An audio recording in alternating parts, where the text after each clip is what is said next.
Hi, this month's challenge is gumbo.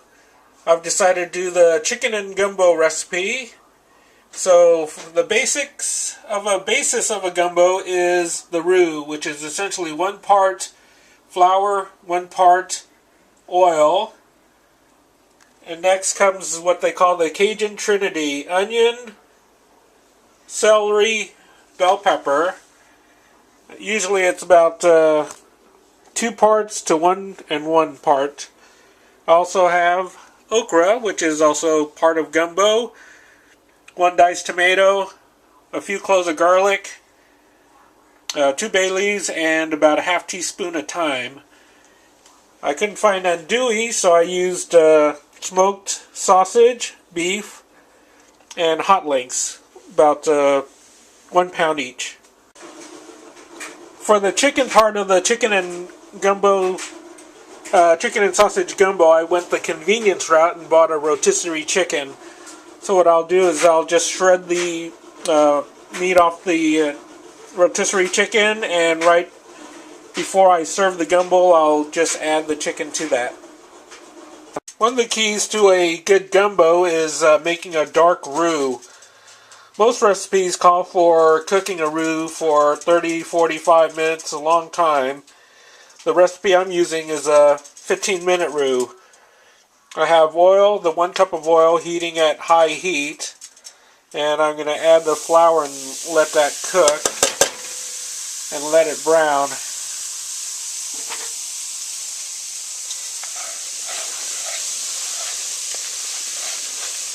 Essentially what we're doing is deep frying the flour granules, browning them to give flavor, and also it prevents lumping when you make a gravy. So I'm going to stir until brown and then reduce the heat.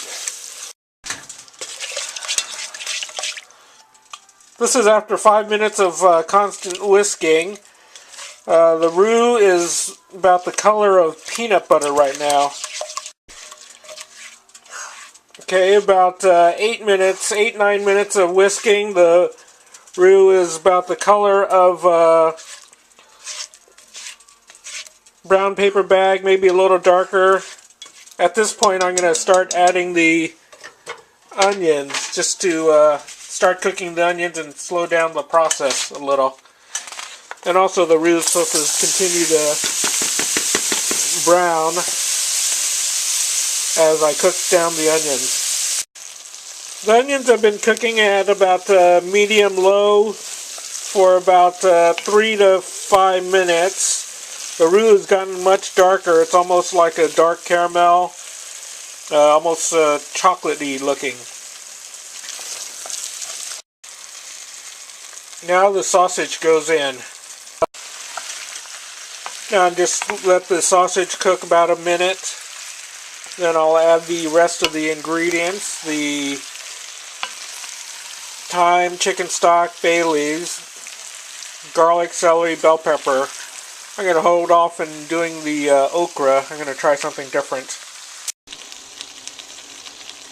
Alright, now the sausage has been cooking for about a minute or two. I've added the bell pepper, celery, tomato, and garlic, and that's going to get stirred in and let it slowly cook for probably 3 to 5 minutes.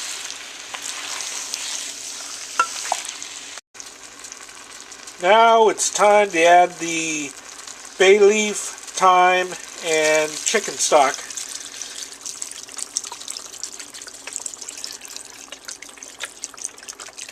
We're going to bring it to a boil, then reduce to simmer, and just cook uncovered for about 45 minutes.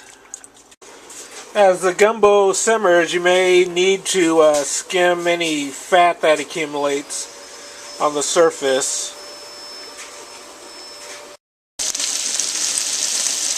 Alright, here's the okra. Okra is one of those vegetables that gets slimy when cooked. So instead of adding to the gumbo, I'm going to pan fry in bacon grease and slowly coat with some cornmeal.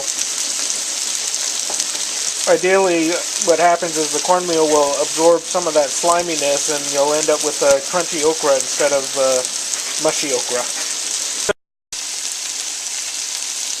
So as the okra is cooking, I'm sprinkling cornmeal on top and letting that fry. I might need to add a little more oil so the okra and cornmeal brown instead of stew.